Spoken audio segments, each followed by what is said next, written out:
Let's be honest, few humans enjoy meetings, and many feel trapped in meetings. As leaders, we don't want to burden those we lead, but meetings can seem to do that more often than not. We wanted to address the pain of meetings through the Meetings with Saints library. Here we have 15 plus presentations dedicated to improving the meetings we run. We have experts in the field addressing topics like getting people involved in meetings, staying on task, dealing with conflict in meetings, and a ton more. We'd love you to explore the full Meetings with Saints library over 14 days at no cost to you. You can do this by visiting leadingsaints.org/14. That's leadingsaints.org/14. We'll also give you access to all of our virtual libraries that educate about other leadership topics. It's really good stuff. So visit leadingsaints.org/14 or click the link in the show notes. Hey, welcome to the Leading Saints podcast. Now, for many of you that are brand new to Leading Saints, it's important that you know that Leading Saints is a nonprofit organization, 501c3, dedicated to helping Latter-day Saints be better prepared to lead. And we do that through content creation. We get so much positive feedback on the podcast, our virtual conferences, the articles on our website.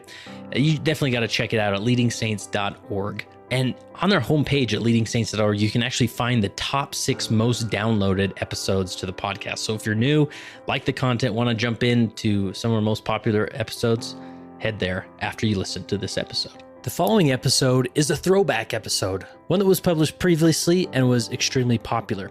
To see the details of when this was originally published, see the show notes. Enjoy this throwback episode.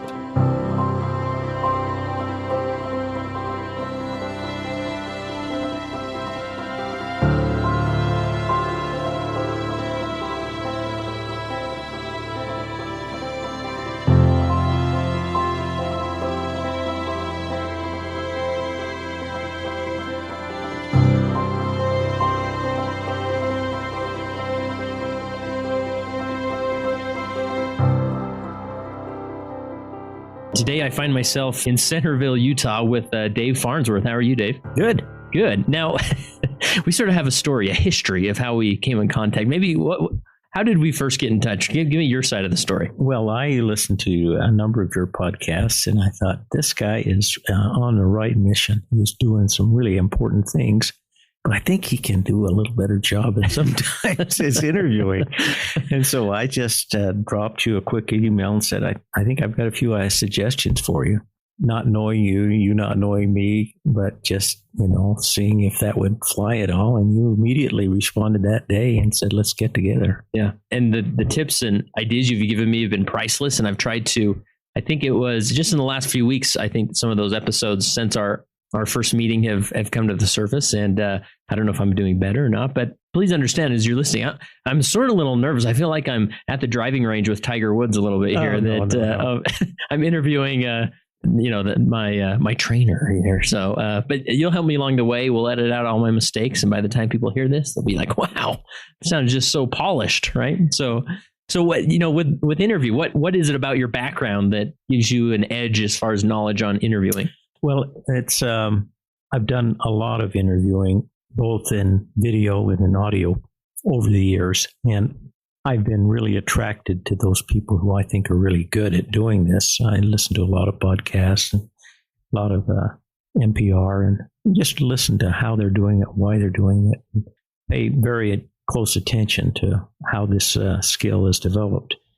And then as you hear our discussion unfold, you'll see how I have taught interviewing professionally for quite a number of years and how that has impacted as well. Yeah. And, obviously this is a LDS leadership podcast. People may be wondering, is this just Kurt's coaching session that we'll be able to listen to for the next hour? But as we talked, I thought, interviewing isn't just for podcast hosts. And, I've tried to develop that. And as many of listeners know, I'm just a marketing guy that never had any formal training in interviewing or whatever. Obviously it's developed. You figure a few things out after 240 episodes, but there's such a skill when it comes to interviewing for bishops, or a lot of people say I'm supposed to do PPIs or one-on-one interviews, but they're just so awkward. I don't know what to say. And so as we talked about interviewing skills, some approaches, I bet a lot of these concepts, Phil, would serve well to leaders who are in an interview setting from time to time. So where do we start? How do we jump into this as far as the world of interviewing skills? Well, it's an important topic. And the question is, why would I want to develop my skill at interviewing? What is it that I feel like maybe I'm lacking? What is it I think I can improve in? And the question really is how you see your role, how you see your role with others. And do you really, truly want to engage with them in a meaningful way and connect in a way that really brings illumination and understanding? Are you kind of content to be there with your message and see yourself as kind of a guy that's got the message to give? And if you see yourself in that role, then this will be harder for you. But if you're really earnestly seeking to, how do I connect? How do I really understand my class or my quorum or the one-on-ones I'm doing? Then this material, I think, has real application, because we're going to drill down. We're going to get to the nitty-gritty of how you really are successful in an interviewing situation that I think has profound life skill implications to it. This has broad application across many fronts and is very, very key to being successful in any leadership role. Yeah. And, you mentioned the, communicating with a quorum or group, because sometimes an interview doesn't necessarily have to be one-on-one. Is that what you're saying? Well, yeah. We'll talk a little bit later about this and the application in the classroom. But, we're still talking to individuals. If they're in our quorum, we need to build a personal relationship. And oftentimes that's outside the classroom. Yeah. It happens when we are working together, either in projects or getting to know each other more fully. And when you talk about, the role, an interviewer's role in that interaction, what's the application there, for a bishop or an elder's quorum? Is it sort of getting rid of biases or hidden agendas? I think it's more fundamental. It's really valuing the insight and the potentiality of the other person, and not coming from a status position, looking down or thinking somehow I'm in a higher role of any kind here, but that we're fellow citizens with the saints of the household of God, and that we're both trying to work our way out of an issue here and trying to get better at doing things, and really valuing the thoughts, the thinking, the struggles that's going on with another person that we're trying to work in the vineyard with. Yeah. Is there any specific example that really illustrate those principles as far as understanding the leader's role in that interaction? Well, I think it's an example is, I can talk to it in a more secular term, since most of the time I'm coaching leaders. Yeah. Leaders feel like they're in a position, particularly in business, they're in charge. They ought to have the answers. They ought to be making decisions and causing things to happen. And consequently, there's this pent up need to kind of be the guy or the gal who is, directing and being in charge. And that's the way a lot of people define leadership, in that kind of way. Yeah. In the church, that's also compounded by, I've been called, I've been set apart, I've been given special keys, I have discernment, I have these kind of things that people are looking for me to provide counsel and advice, and I got to step up to that plate. And so there's this need to oftentimes be the tell person, be the guy with the answers, be the lady that has the solution to the problem. And we're taking a different tact here. We're saying the object here is to understand.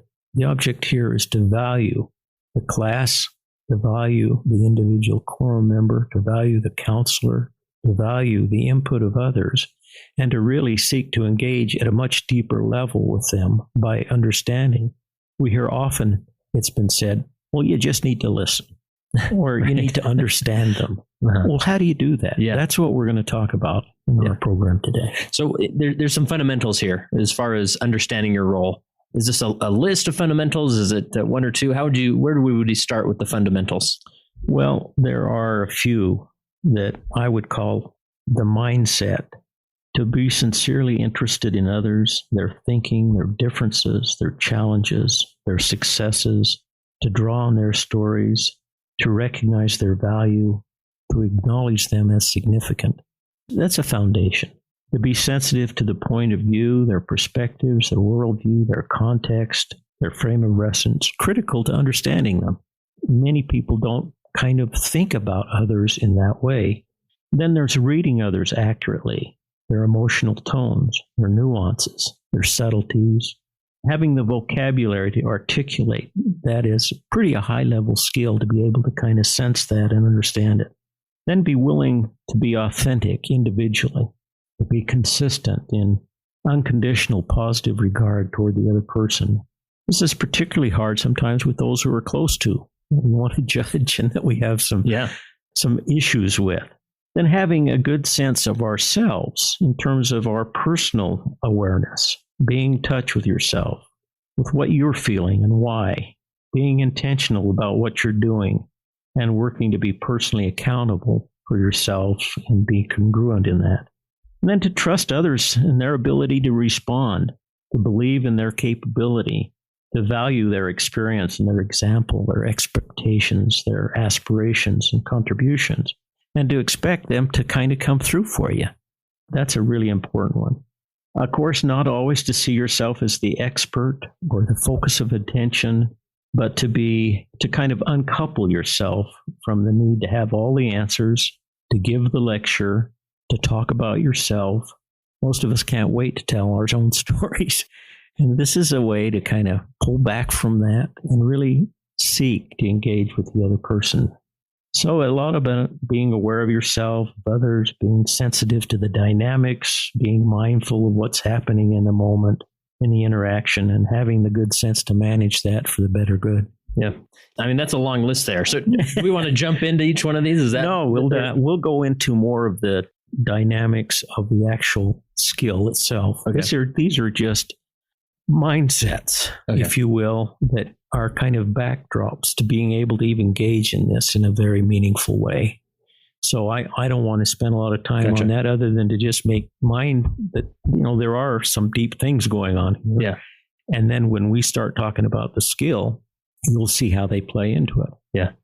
So with this list, then, I mean, these are mindsets. These are, before maybe a leader goes into an interview or an interaction, these are some things to think through. Am I being sincere? Am I being authentic? Am I being self-aware? Am I truly wanting to know about their journey, where they're coming from, right? Yeah. And then that sort of helps you regroup.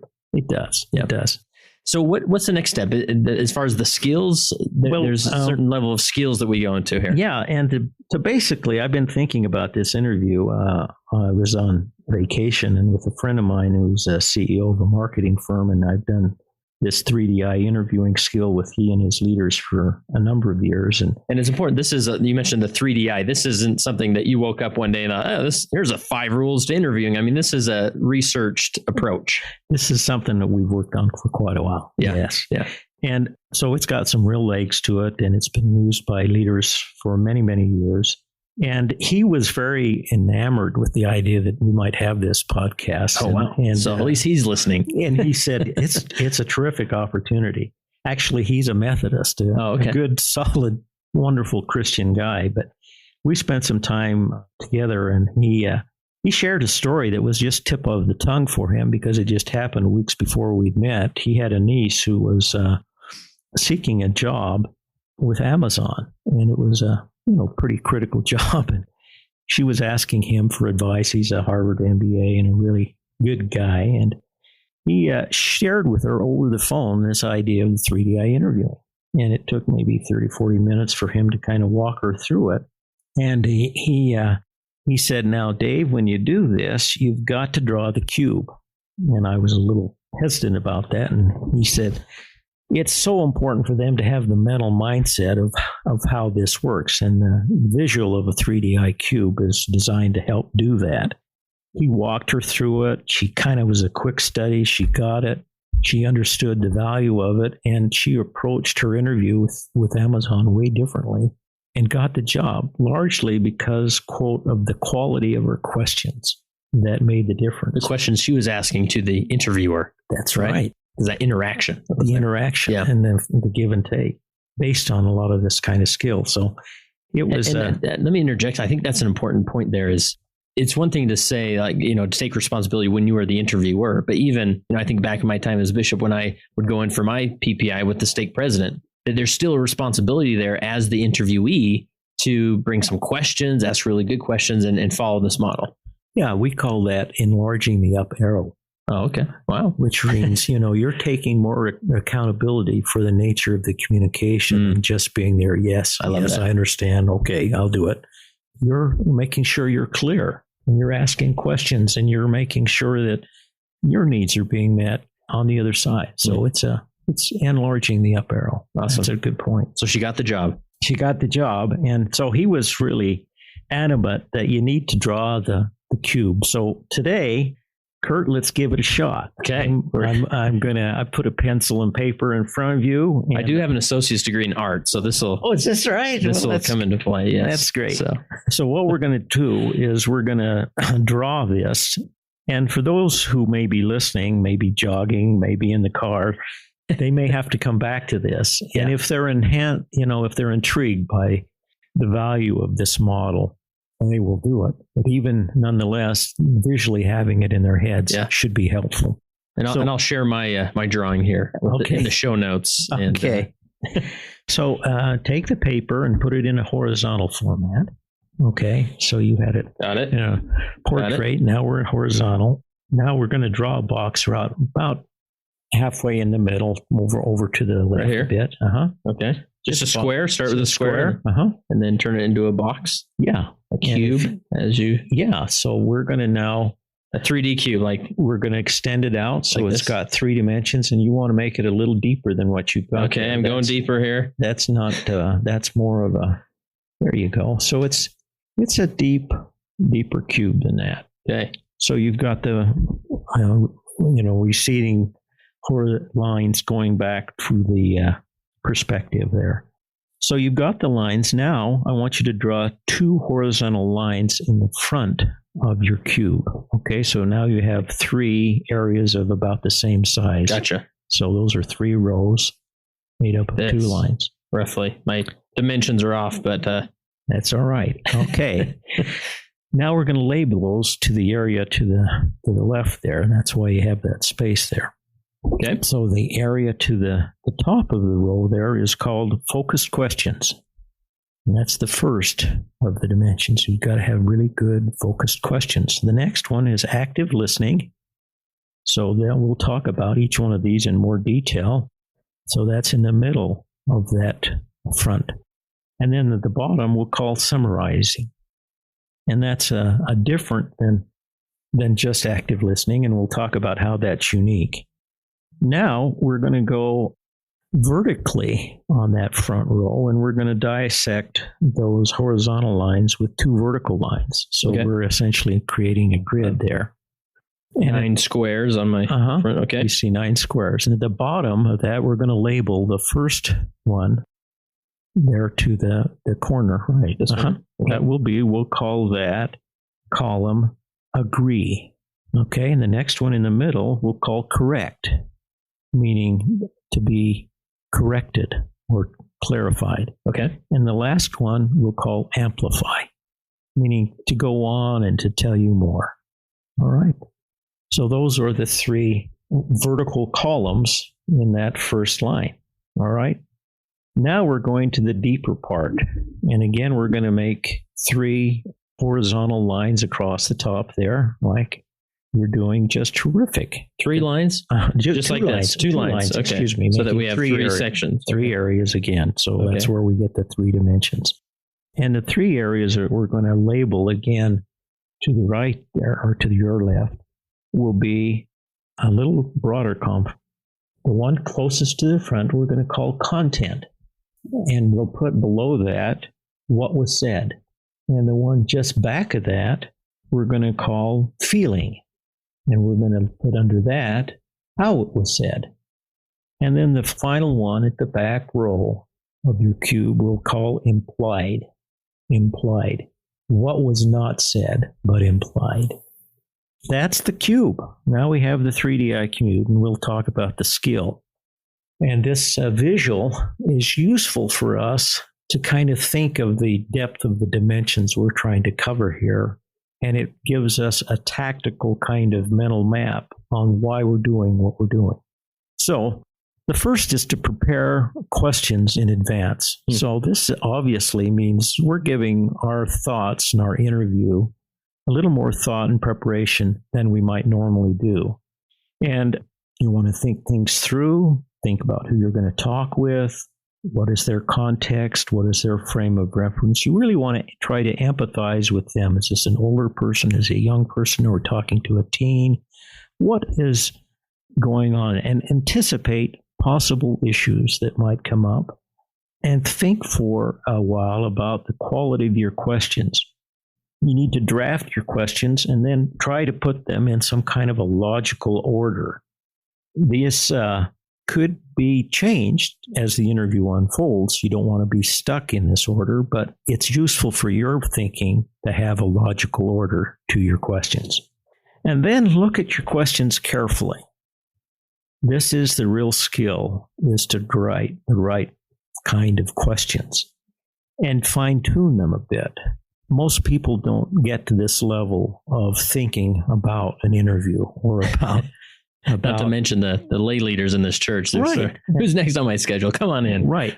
But there can be some questions that could be highly utilitarian. Yeah. That could be used over and over again because they have a lot of meaning and they fit in lots of situations. But if you were to talk with your counselor or your spouse or others whose input you value and have them take a look at those, this is a really important step to make sure that your questions are really what they need to be. And particularly if you're in a teaching situation, thinking carefully about the questions you ask to the class is probably the most profoundly important element to your ability to be successful as a teacher. But as we talk about sharing your struggles or writing the right questions, it reminds me of a leadership skill that I was first exposed to by a stake president. He was in Independence, Missouri, Jerry Harris, who called me to the High Council. And before he did that, I was just a young married guy in the Independence Ward. And he would come to me and he'd ask me some questions. And I was just really amazed at his willingness to share kind of candid issues that he was asking for. What would you do, Dave? What's your thinking? And this is a one-on-one setting? Yeah, well, it was in the hall. It was, wow, even informal. Informal, I remember once in the foyer, he ran out of sacrament cups and he was asking me what we should do to make sure this doesn't happen again. And it was just, really profoundly interesting to see this stake president so willing to be so upfront and quiz me. How I felt. I just felt really amazed that he would think enough of me to ask the question. Mm-hmm. I've often thought about that as an executive skill, this willingness to share the problem and to collaborate genuinely and openly. He didn't lose a thing in terms of his stature with me by asking these questions. I felt elevated. I felt a desire to try to provide good input. And I think that's sharing the problem is a wonderful leadership skill. Too many people go into leadership thinking they're it. Yeah, that's not the plan. You've got counselors, you've got advisors, you've got colleagues. In your marriage, you have a spouse, you have people to help and advise you. And to go solo is really not very effective. Yeah. So developing these questions, making really good thought-provoking questions, is something you might get to and get at. But we'll talk about a variety of kinds of sequences of questions, from just getting to know people, new people coming into the quorum or into your class, or you're getting acquainted with a new family into the ward. There are a variety of ways to just, go through a logical set of questions that bring things out in people. But you want to have them open-ended. You want to have the general to the specifics. You want to build a rapport with them. I'm just trying to make this clear. There is an art in formulating the actual question. And so just to clarify, this model, the cube model, it is a model, right? It is. And it's a reference point that interviewers can use. Is it all focused? This is your model to develop questions, or questions is only The first part of it. We're just talking about that first line on the model. Focus question. And that's where you start with any interview, is to take some time to figure out what questions are going to be asked. And so we're saying to really get good at this and to do it at a higher level, you've got to think more deeply about the questions you ask. And you got to think more about the sequencing of the questions and their order. And that's a really worthwhile exercise and pursuit to make sure that you start to get really good at this. And so I'm again talking about people who want to do this at a fairly high level. Who aren't just going to try to wing it with a hope and a prayer, but they're really trying to say, I want to get good at really understanding other people. Yeah. And that's a valuable skill as a leader in the church. It is. Because that's where connection happens, right? It is. There are some good examples of highly utilitarian questions, and I came across one in preparing for a young professional career development program I was giving, and it just struck me as, really, this is a great question. If you were me at this point in my career, what would you suggest I be doing that I'm not now doing? That's a good question you could ask to supervisors and colleagues throughout your career. What would you suggest I be doing? I'm not now doing it. I ran across this question, and I went into my boss, and he's kind of a crusty guy. He put his cigar down, and he said, well, Dave, there is a couple of things I got a list here I think you should do. And he had some very valuable information that I've never done things the same after that because of the feedback. I was open. He could see that. He was ready. And he gave me some really good advice. But again, that's a good, highly utilitarian question. And you'll find as you start fine-tuning your questions, there'll be a number of them that you'll be using over and over again. Have real impact. I love that. And it makes me, and so that type of question, that's something, obviously in a youth interview, you wouldn't say, if you were bishop, what would you be doing? What could I do differently? But maybe, amongst other bishops or with the stake presidency. If I was a stake president and a bishop came to me, and I'm mindful that sometimes bishops do things that a stake president doesn't see or not aware of, but you'd be surprised. I've been, sitting as a clerk and with stake presidents for the last 7 years in their regular weekly meetings, and hear them talk candidly about the bishops and their strengths and their areas for improvement. And it just would open the door tremendously for a bishop to say, President, what would you suggest I be doing that I'm not now doing to become better as a bishop? And he might have a couple of good ideas for you that, you would be receptive for and that he's ready to give. Yeah. And you're practicing such humility. It's such a humble question. You're teachable. Yeah. Well, what's the next step as far as this model goes? The next step is really one of the most profoundly important ones, and it's called active listening. And that's, as you can see, the middle row in the cube there. When people talk a lot about active listening or talk about listening, and they sometimes feel like they're being requires you to just shut up and be quiet. Well, nod your head every once in a while. Yeah, but active listening is not at all passive. It really requires active, thoughtful attention all the way through. And you're paraphrasing in your own words the meaning or the essence of what the other person has just said. Now, there's a really interesting dynamic that happens when you do that. The person hears you, and they can do at the bottom, they can agree, or they can correct you and say, no, that's not quite what I meant. I really meant something more like this. Or they will go on and amplify. But a paraphrase is the only statement that you can make that leaves the ball, the direction of the conversation, in the other person's hands. They choose where to go from there. If you ask a question or a follow-up question, you're deciding we're going to go now and explore this avenue here. But if you just paraphrase, they are still in control of where the direction of the conversation goes. And if you can paraphrase to the third and fourth level at times, and staying with them and hanging in there, and being mindful of what they're saying, and being very careful to try to look for those elements that you want to kind of rephrase back in a natural kind of way, that can be profoundly helpful to them to hear themselves and their thinking reflected back to them. And, active listening is such a buzzword, I think, in the business, secular world, it's sort of, we should all be active listeners, but sometimes it's hard to determine how that's done. And it sounds like what you're saying, to paraphrase a paraphrase, it's very meta. It sounds like what you're saying is that, paraphrasing is a place to start actively listening. It is the key place. It is the key skill. Yeah. And we're going to talk about 3 levels of paraphrasing. And why would you want to paraphrase? Why would you want to leave the other person in control? It's because you want to find out how they think. You want to find out what they're really feeling. You want to find out what direction they're inclined to go. Mm-hmm. And if you take over, you're deciding what direction we're going to go in. So there's a real tactical reason here that allows that person to stay in control of the conversation. And the more you can hang in there with them, the better it will be. I remember being exposed to this as an undergraduate in a paraprofessional program at BYU, where we learned about Carl Rogers and reflective listening. And it was amazing. I remember coming home during the Christmas break and, talking to my mom and thinking, oh, let's practice all of this active listening.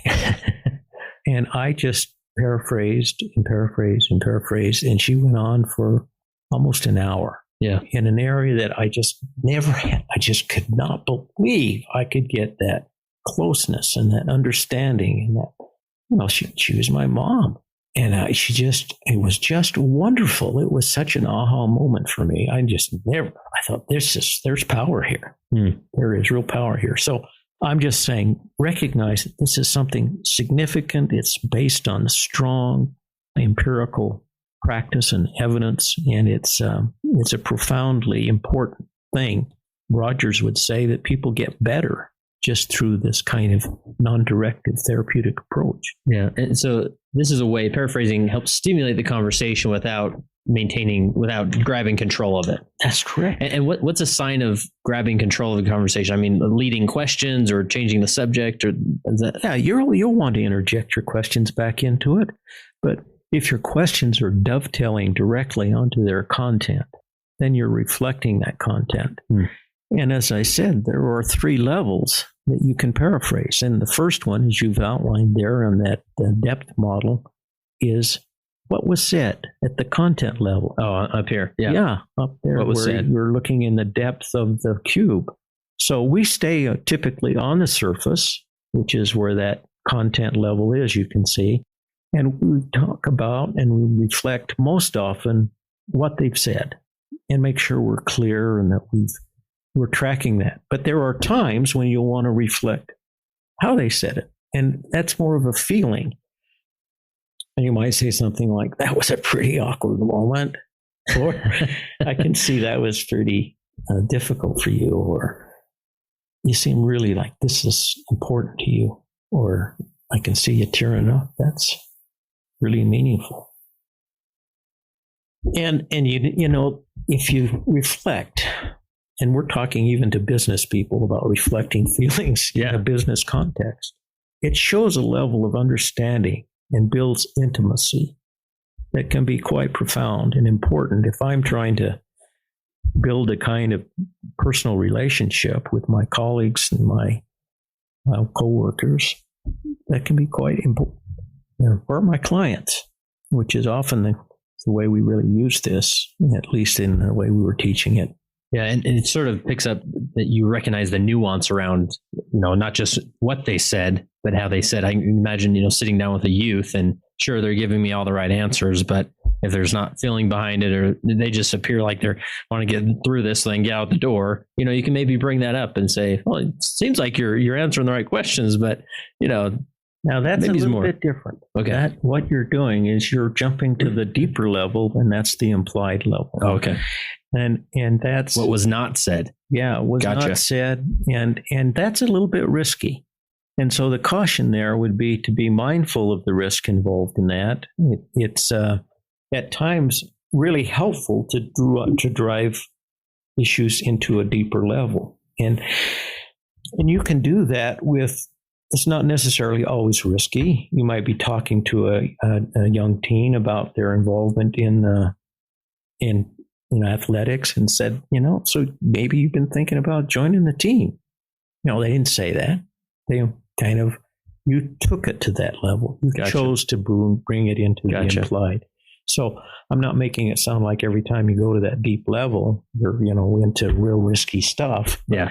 But there are times when you're talking to a teen and they're quite sullen and you're talking about difficult things, and you might be feeling like you've been seeing a lot of depression in them, and you may say, so and you even thought of suicide. Now, those people, and you've had some of these on your podcast. Yeah, I've asked that question before as a leader. and the hesitation there is, am I putting ideas in their mind?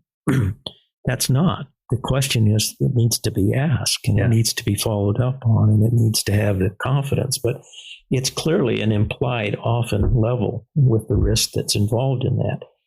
But if you're a parent or you're an ecclesiastical leader involved in that, that could be some of the most important levels of depth to get to. Yeah. And this process allows you to think more thoughtfully about what levels you're at and why, and where you're going in the conversation. So you can see by just the model itself, why you can then be more thoughtful and intentional about what you're doing in the interview process. Yeah, it really is. I mean, this model sort of warms up that interview. So, because you can't just walk in and be like, oh, you look sad. You think about suicide? Like, you're right. That's not going to be effective. And it would just seem inappropriate, right? And awkward. But this sort of gets you there as you go deeper in this cube, the interview cube, the 3DI.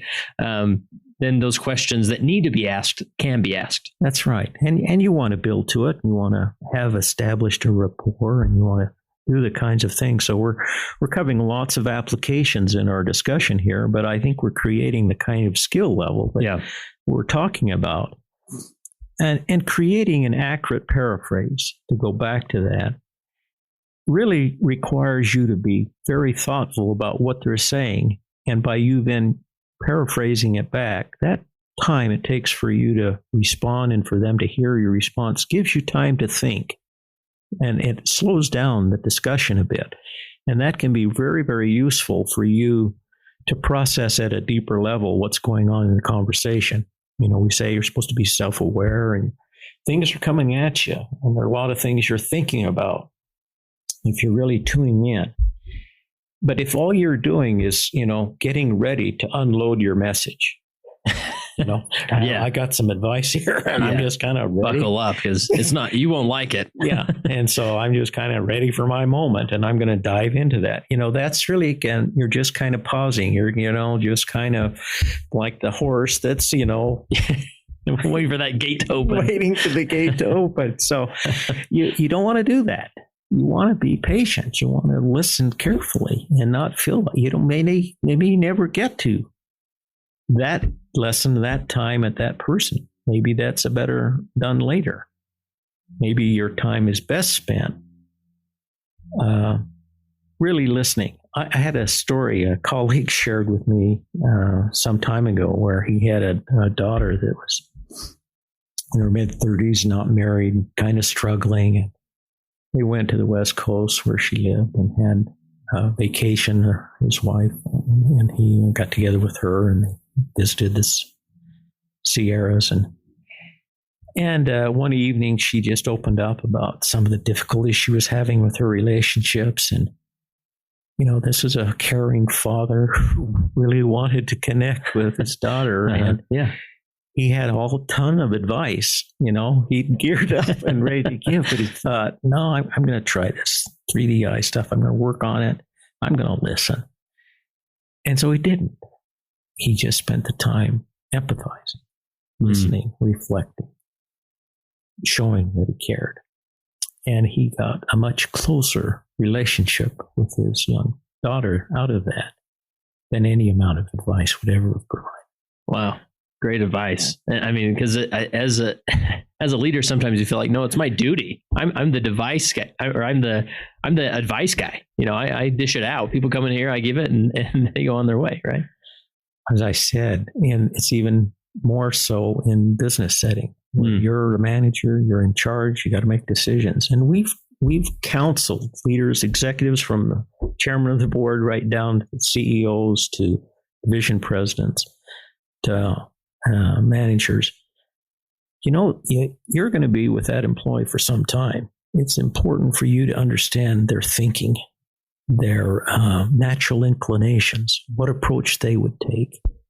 And if you can ask questions to the fourth level, really going down with them, then that insight into their thinking could be the most important thing you learn. Now, you can always, jump in and provide the quick answer if that's what you want to do. It's build dependency and, be yourself the star. That's always an issue. But over the years, as executives became more mindful of their role as stewards of resources and thinking about how to deploy them more accurately in the organization, that kind of insight, that kind of understanding of their key horses they're working with is really a much more important thing to understand. Now, we're still in active listening world, right? That's correct. Is there more here that we need to dive into, or is that the gist of it? No, again, we're talking about the three reactions: agree, clarification. And when you get a clarification or correction, you're doing your best there to reflect accurately what's been said. And when you get a clarification, that's pay dirt. That's something you misunderstood. That's something you fundamentally didn't get right in your own kind of viewpoint, or your own personal thinking was getting in the way. And you kind of need to wake up and say, okay, that's interesting. I didn't get that. I really didn't get that. That's where you get a deeper insight into the realities that's going on with that individual. Mm-hmm. In fact, they may have said it and you may have accurately paraphrased it, but that's really not what they meant. Mm-hmm. And when they hear it back from you, they say, no, well, it's more like this. Yeah. And they're honing in on the more accurate rendition of what they're thinking. And that's really what you're trying to get at. Yeah. So the paraphrasing is a form of clarification, or is that two different concepts? No, the paraphrasing is you're doing. You're paraphrasing. Mm-hmm. They're clarifying. Okay, that's how they correct. I gotcha. They're correcting you. That's that second column on the chart there. That's correction and clarification. And you may have done really a good job, but their hearing it made them want to make it a little different than what came out the first time. Well, should we move on to summarizing? Is that the next step? Well, yeah. The summarizing is something that I really think is probably the most difficult for people to do. It sounds like I'm just repeating the paraphrase. I'm summarizing. But it's an important step that you might do one or two. Certainly you might do it at the end. But it's pulling together and condensing and clarifying the major points that have happened throughout the discussion, the whole discussion. Your understanding of the complete message, and you're kind of pulling it together in a more general, longer period of time. This has a really wonderful ability for the person, again, hearing your summary to amplify, to correct, or to expand, to agree. And if you're trying to kind of build to a conclusion, you're trying to start on an action plan, if you're trying to do that, then it can be very helpful to kind of pull those thoughts and those elements of the discussion together. But, that's just one application. That sounds more like a PPI or an interview with the bishop or something like that. But it could be much more informal. It could be something where I'm trying to get more in touch with a teen and their. So I'm hearing you having a pretty good time at school. Right now, things are going well. You're kind of, into your sports thing, but it's a struggle for you. But you like the coach, and he's a good guy to work with. You've got a group of friends around you that kind of working well. You see, there's something to hear about that, and they hear that story. Well, Dave, it's not quite that great, and they then want to clarify. Mm-hmm. And they can then move to a different story. So the reality is a little different than what you've just summarized. Yeah. And that's why you do it. Yeah. You want to get to that kind of level of understanding. So what's the difference between what's happening in active listening and what's happening in summarizing? Well, that's a great question. See, in active listening is kind of a quick paraphrase of that time in that moment and that what the person has just said. So you're paraphrasing that accurately. A summary is a more holistic combination of the key points that have been developed throughout the discussion. Gotcha. Okay. And now we're kind of pulling those major elements together in kind of a capsule to see if we've got the whole picture correctly. Gotcha. So this may be when you kind of feel like, I think we're ready to wrap up the interview. You may kind of shift to this summarization step of, or it could be that some key things happen with regard to, say, I'm doing a PPI with a person who's struggling with their companion on home teaching. And I really want to kind of get to the dimensions, first of all, of their relationship. And so I might talk about that and then summarize that part of the discussion before I go on and talk about the individual families. And so that's not necessarily, I'm going to summarize the whole thing at the end. I may want to summarize that part of the interview during that discussion. So you're getting along pretty well. Sometimes he's hard to meet with, but by and large, his heart's in the right place. He gives a good lesson, and we're kind of getting along together as companions. So that's a summary. Yeah. And you're ready to move on to the next subject. Right. And my mind goes to, early on with the focus questions, you talk about, you don't want to take control of the interview. And so how do you know when discussions happen enough so that you're ready to move on and you're not just taking control of the interview? Well, you'll feel that. I mean, if you've thought through your questions in advance, some of them will naturally dovetail into the next step. And you can ask, how are things going with your friends? Who do you really pal around with? Because you've got in your mind, I want to find out how he is socially integrating with his social group. And so that kind of naturally flows. Then you might ask a follow-up question like, who do you admire most of the kids you play around with? And then when you listen to what he says about who he admires most, you realize that what Peter says about Paul says more about Peter than it says about Paul. Yeah. And that's a very useful kind of framework to realize these are the things that he's valuing. These are the things he respects. These are the values he has. Yeah. And he really, that says a lot about who he is. Mm-hmm. So, and I'm just curious with the summarization, do you ever, do a pre-summary at the beginning of the interview to give them an idea of where we're going? I've got some questions here, and this is first we're going to talk about, your home teaching families, and then we may talk about your companionship. I mean, does that help, or do you just jump right into those questions? In the business setting, we have a number of very questions. I mean, we have as many as 20 or 30 questions. We show up at the clipboard and take notes, and we are very transparent about what we're doing in that setting, particularly when we're interviewing clients for a project or something like that. In these settings, I think it might be a little too constraining to put that level of organizational framework around it. And I would let it more happen. You can be organized, you can be prepared, you can have your own game plan, but you don't have to be upfront with all of that and saying, here's where we're going to go, and after that, we're going to do this, and so forth. And things might pop up that are way off plan. And you need to kind of be in the moment, responsive to those. And they could be well worth dropping everything else that you had planned to zero in on what came up during the interview that you hadn't expected. Yeah, for sure. So, as you summarize, maybe a certain concept or topic has been discussed, you summarize it. And then do you kind of, as you move on to the next one, you start this process all over again and start with those focus questions? Well, let's talk about how you're getting along with your families now. Tell me about what's going on with the Andersons. Mm-hmm. How are they doing? Mm-hmm. So there's this segue and there's this transition, and you move on to new topics and so forth. But, you have people often don't say a summary because they feel like it's implicitly understood. Mm-hmm. That that's all that's going on. And that, that's what I said, weren't you paying attention?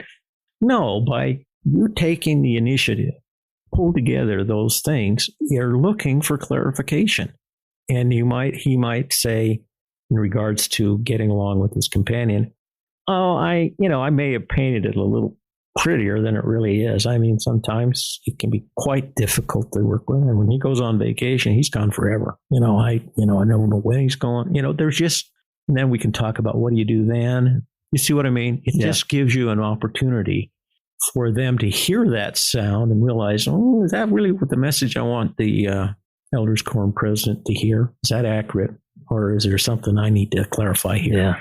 Yeah. That's why we do those summarizations. Yeah, it just solidifies deeper communication, because so many times I think broken expectations happen because two people leave an interaction with thinking two different conversations happened. Right. So it really saves time in the future. And that's the whole idea of this. If we're really trying to be better at this interaction with individuals to get to deeper levels of communication, this kind of methodology is designed to do that. And it's been very, very successful.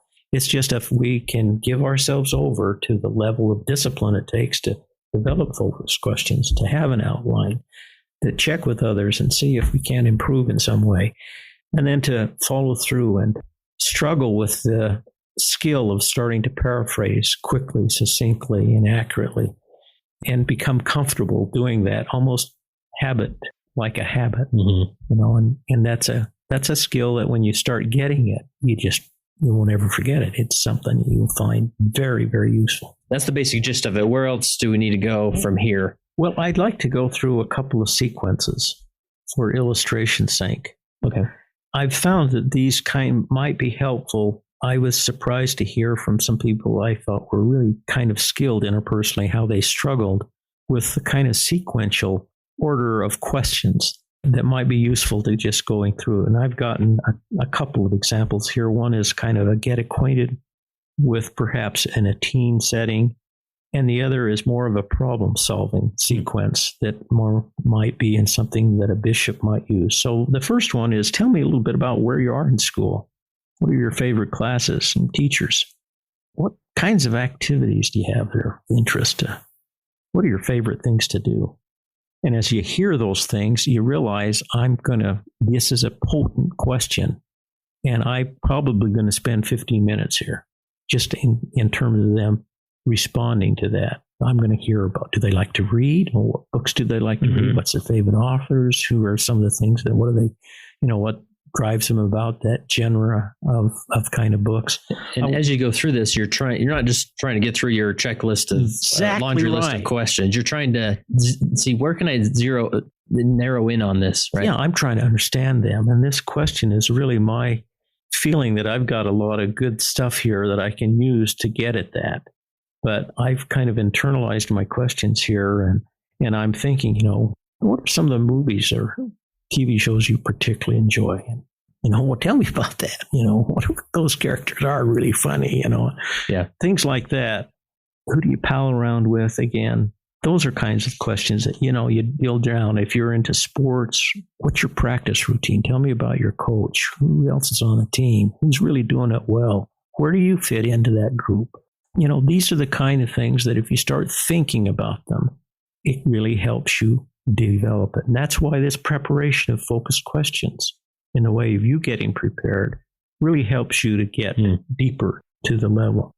The other example I wanted to share is one around problem solving. And this comes primarily out of a business environment, but I think you'll see immediately how it fits into the gospel setting. So you've brought out an issue, decided, this is something we've got to kind of work through. The tendency is to then take over and say, okay, now here's what I want you to do. Okay, take notes here because I'm going to be The bishop is talking in word council. Everybody be quiet. Okay, so here's the different approach. Let's work through this together. What have you thought about this? How best do you think you ought to proceed? What approaches have you considered? What ideas seem to make sense to you right now? So, is there anything else? What seems to be the best idea for you right now? Okay, did you see any problems with that approach? What kind of things? What do you see as kind of the most challenging part of putting that into practice? Why would that? Tell me about that challenge. Any other ideas? Where do you see help coming from? Who are guys, gals, people, folks you can count on to help here? How can I be of most help? Let's talk about that for a minute, how I can work with you on this. See, we're getting their viewpoint here. And you're digging, you're going more and more, So you've seen, I've gone through about 10 questions here. And that's the kind of level of depth that you're trusting there'll be value here. Now, maybe they won't be as forthcoming, and maybe you need to work harder. Maybe they're going to be, somewhat of a stonewall at certain times. You need to kind of get past that, and you need to be transparent with your intention. I'm really here to be your friend and to help, and I want nothing more than for you to be successful. That's my highest value here. And I think we can do this together. That kind of transparency in your intention is very, very important for you to build that kind of trust. And who else can help? When do you think we should check back? And how's the best way for you to contact or connect with some of these folks that could be of help? Let's talk through that. You see what I mean? Yeah. And my mind's going to, you talk about this preparation of taking time to prepare these questions, not just saying, okay, I'm going to write down, all these questions Dave's saying on this podcast and I'll take them to ward council, but really thinking, okay, before we go into ward council, before I have this interaction, what are some sincere questions I could ask? Because it truly is in the power of those questions. It can help you get so deep into that conversation. That's exactly right. You're mentally empathizing with that before you even engage. Yeah. It's kind of creating things spiritually first before they're naturally. I like that. There it is. It's a plan. It's kind of what the planning process is about, is spiritual creation before we actually implement the plan. Yeah. So that's the problem-solving scenario. Yeah. Those are some ideas and questions, and I couldn't help it. I mean, those sounds like perfect ward council questions that you could take in there. Well, it could be, but it could be you're working individually with that individual, that one-on-one. You're talking to the person who's experiencing the issues, and you want them to own the solutions. You want them to be engaged with you. Not that we're going to implement this big grand plan as a ward council, which we may do, and it may in fact impact the family and do all kinds of things. But I'm really thinking about how you connect across one-on-one with that young teen who's really struggling with some problems and who needs to kind of take ownership over their own solutions. Yeah, perfect. Any other scenarios that would be helpful? What else? The last one I have is in the classroom. This is a good one. I like it. And this is where you're there. And let me just say, if I could give any advice to teachers, it's look at the manual really carefully. These brothers and sisters have put together a team of experts in education who've gone through the correlation process and who have developed a plan. And oftentimes there's just excellent, thought-provoking, meaningful questions that are in the manual that are just passed over by a teacher. And I just shake my head saying, why didn't he ask that question? Why didn't he trust the group to stand up to that question? It's very thought-provoking, could make some meaningful discussion. So I'd really caution and counsel people to take the manual seriously and think about what the brethren have done to put it together in a thoughtful way. But the other point that's kind of basic to this is that don't put yourself as the expert. I've got a lot of material here I've got to cover, and we just got a short time to. That's just nonsense. Yeah. And nobody has ever said that's the way it ought to work, but you hear that all the time. So don't set yourself up as an expert. And so Brother Jones asks a tough question and asks you, the teacher. And what do? You say, class, Brother Jones has asked a very thought-provoking question. What do you think? It's called turning the question around. Yeah. And you then ask the group, let's think about this idea. And so you don't need to feel like you're on the spot ever to try to be the expert and have all the answers or to engage. The other thing is to work with your class over time to develop them into people who will respond.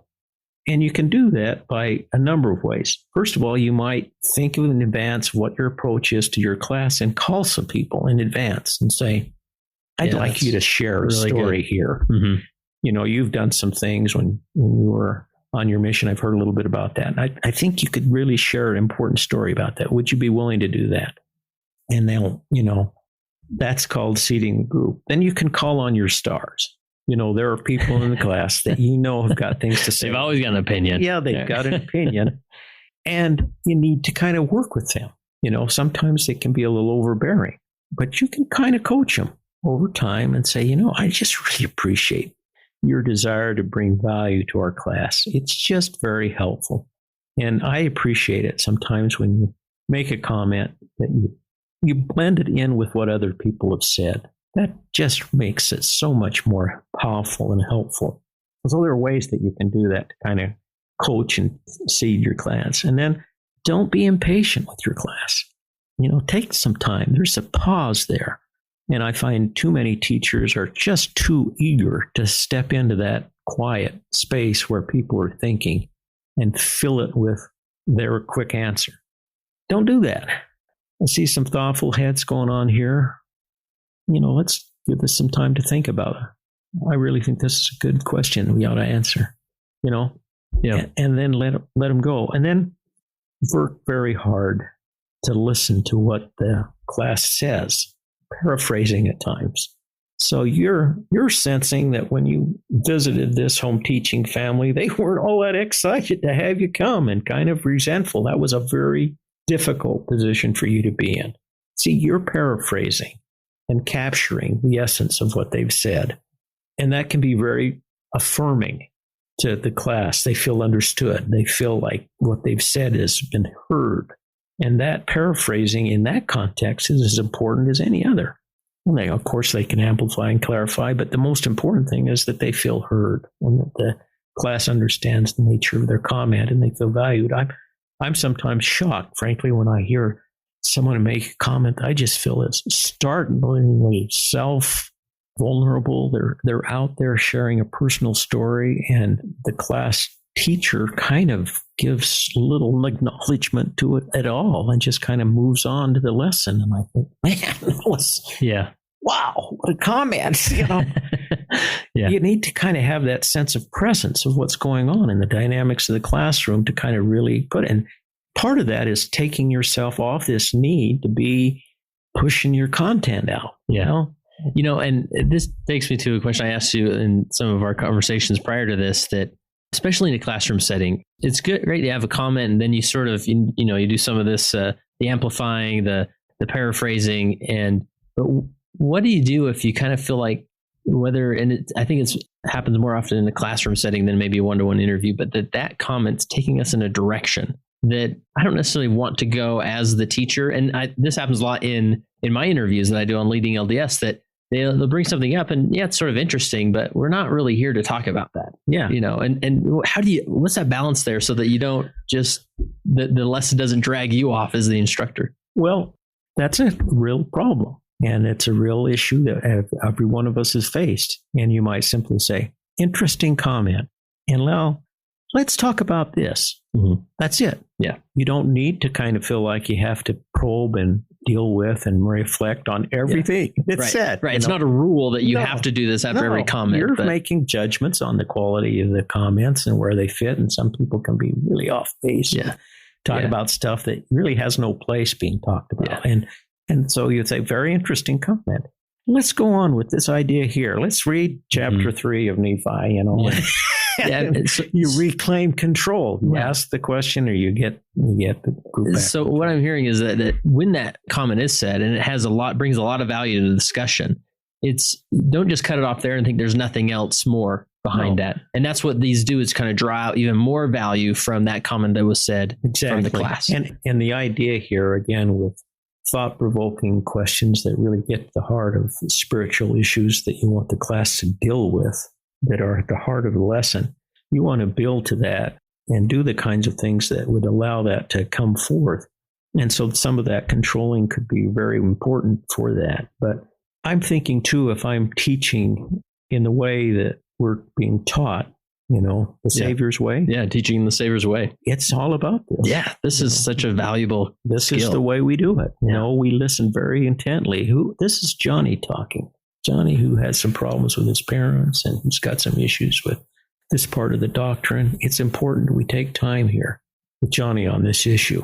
Mm-hmm. That understanding of where individual class members are and your willingness to give that time to play out and not feel like you have to cover everything in the lesson is all about what we're doing here, being centered on individual class members and individual people and their struggles, their testimonies, and their view.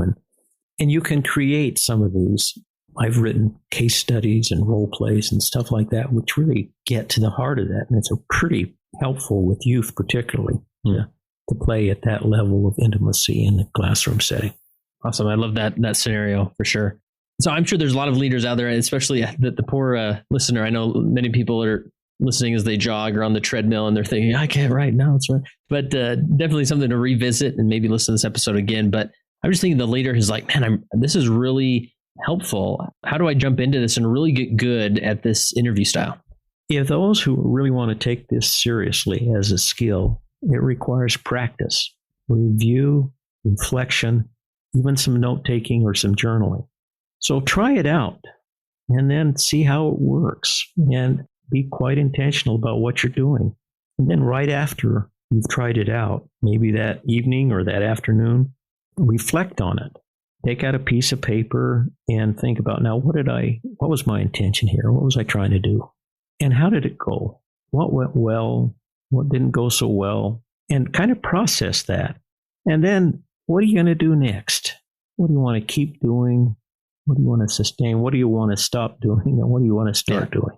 That simple reflection on the event, on the effort, will be so much about you getting better. Military does this all the time. It's called an after-action review. But it's a way of refining and getting better at any skill you want to do. And so that's the key. You got to take it seriously. You got to practice. You got to be intentional. You got to review, follow up, think about what you did, and learn from it as you go forward. Yeah. Well, Dave, I can't thank you enough for not only this conversation, but the tips and encouragement you've given me as to be a better interviewer. And I hope that I'm not there yet. I haven't arrived. It's a work in progress. Nobody has. We're all working right. on this. That's what mortality is about. But I look forward to your emails encouraging me. Hey, maybe try this or that. That didn't work, or you should have digged in there, or whatever. But So what's ahead of you now? You're headed on a mission. We're heading on a mission to Hawaii. I know. Wow, vacation mission. Somebody's got to do it, and we fortunately got called, and we really feel honored to be able to serve. We were talking again to this friend of mine who's, just a devout, wonderful Christian guy. And we were talking about, he knows that we've been preparing for years to kind of go on a mission. And so now it's come. And he has an interesting way. I mean, he and his wife are very engaged in their own Christian fellowship as Methodists. And we visited together a couple of weeks ago and spent about 4 or 5 days together as they were completing their Appalachian Trail hike. And he said, this is such an opportunity for spiritual entrepreneurialism. Wow, that's a term I haven't heard before. No, it's a term we don't hear in the gospel. Pretty much we're top down here. And so I thought, spiritual entrepreneurialism. And I thought more and more about that. And so we talked about the things that I might do to contribute to my, the opportunity as couples to serve a mission is quite different often than those for young elders. And the opportunity for you to find and to create meaningful ways to provide service based on your own capacities and your own inclinations is truly spiritual entrepreneurialism. And so I'm looking forward to kind of experiencing that. And as I finished a vacation, I read a book called Being Mortal by Atwell. It's called Gowani. He's just a wonderful author, and he talks in Being Mortal about caring for the aged and the steps we go through, and even going into taking care of people who die. But in the first 3 or 4 chapters, he talks about the changes in mental outlook that older people go through. And these are people like myself who are retired and are now going on a mission. He says your perspectives change as you get closer to the end, and you value closer relationships, family, close ones. That's why sometimes it's so hard for some to go on missions, is that they value those close relationships. And we're also seeking to make a meaningful contribution. And I think that's what we're going to try to do on our mission is build new relationships with people that hopefully will become close and see if we can't make a meaningful contribution. With this model, the 3DI model of interviewing, such rich content, so much to think about. As you've developed the skill of interviewing, of really making deeper connections with individuals, which is synonymous with leadership, how has that made you a better disciple or follower of Jesus Christ? Well, I've spent my whole career, all of my adult life, developing people. That's what I've done. It's been a tremendous, wonderful, meaningful career. And, part of that comes from our religious orientation. We believe in a church, a religion that teaches us about our divine potential. As astonishing as it is unique, the unlimited nature of our potential. That may be the reason why so many LDS are in, training and leadership and development. But I came across this quote that I found that I think really puts it into place. He said, it's from C.S. Lewis. He says, it's possible to think perhaps too much about our potential glory in the hereafter, but it's hardly possible for a person to think too deeply about that of his neighbor. The load or weight or burden of my neighbor's glory should be laid on my back, a load so heavy that only humility can carry it. The backs of the proud will be broken. It is a serious thing to live in a society among possible gods and goddesses, to remember that the dullest, most uninteresting person you can talk with may someday be a creature which, if you would see them in that full extent, you would be strongly tempted to worship them. All day long, we are to some degree helping each other in those dimensions. It is in that light of these overwhelming possibilities with which we should stand in awe and circumspection proper to them. We should conduct it in all our dealings with one another, all friendships, all loves, all plays, all politics. There are no ordinary people. You have never met or talked to a mere mortal. But it is immortals that we joke with, work with, marry, snub, exploit. It does not mean we have to be perpetually solemn. We must play, have merriment of that kind, in fact, merriest kind, which exists between people who have found at the outset they take each other seriously. No flippancy, no superiority, no presumption. And our charity must be real and costly love, with deep feelings for the sin in spite of the love, and feelings for the sin in spite of that we love the sinner. No mere tolerance or indulgence or parodies, or flippancy parodies merriment. Next to the Blessed Sacrament itself, your neighbor is the holiest object presented to your senses. We really need to value this in others, and in that perspective, to see others as God sees them, to see their potential. That lifts you as a disciple, it lifts them. It's the highest level of interpersonal contact.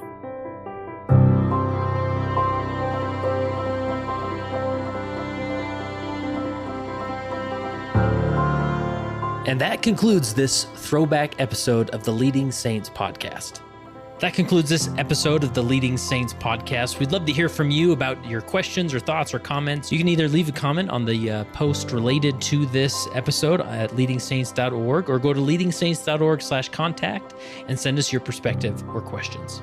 If there's other episodes or topics you'd like to hear on the Leading Saints podcast, go to leadingsaints.org/contact and share with us the information there. And we would love for you to share this with any individual you think this would apply to, especially maybe individuals in your ward council or other leaders that you may know who would really appreciate the perspectives that we discussed. Remember, solve the burden of meetings by visiting leadingsaints.org/14 and getting 14 days access to the Meetings with Saints virtual library.